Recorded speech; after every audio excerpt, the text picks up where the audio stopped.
Going to war over a pile of garbage? That's what the president of the Philippines threatened last month if Canada didn't clean up its mess.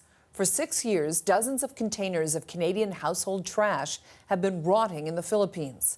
Today, the Environment Minister in Canada responded to questions about that situation. Our Megan Batchelor is here to explain the answers. Megan. Well, Carol, it would appear that all it took was some harsh language from the Philippines president to get that garbage taken care of, a problem that country has had for 6 years now. So to have a better understanding of just how we got to this point, let's take a look back and see just how this all started. So back in 2013, 2014, a Canadian company shipped around 103 containers wrongly labeled as plastics for recycling to a port near the capital, Manila. Instead, they were full of 2,500 tons of household Canadian garbage, including diapers and kitchen waste. And at the time, then Prime Minister Stephen Harper said that it was, quote, a private commercial matter. Since then, Prime Minister Trudeau has had to deal with this issue. He's had questions thrown at him about this every time he's visited the Philippines. And it would appear that this conflict really took a turn for the worse last week when the Philippines president made it very clear that he was done dealing with that garbage. Will declare war against them, loaded the containers to a ship, and advise Canada, I will advise Canada that your garbage is on the way. Prepare a grand reception.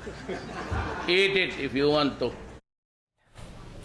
And so that brings us to today. The Philippines set a deadline of May 15th for those containers to be back on a ship coming to Canada. And conveniently, a Canadian offer has now been made to do just that, to put those containers back on a ship and bring them back to Canada. And here's what Canada's Environment Minister had to say about the deal. This was a private company, Canadian company, under the previous government who disposed of this garbage in the Philippines. We've had a team that's been working extremely hard, including from Environment and Climate Change Canada, to find a solution. I'm not going to go into the details, but there is a proposal on the table with the Philippines, and we are hopeful that we can come to a resolution. We think it is really important. Well, others have stepped in to comment on this, saying it's about more than this one issue. That's right. That includes British Columbia NDP MP Peter Julian. He says that this raises an issue that goes beyond just this one specific case and really is a larger issue involving Canada's disposal of garbage and recycling in general. I think it's really a black eye for Canadians internationally.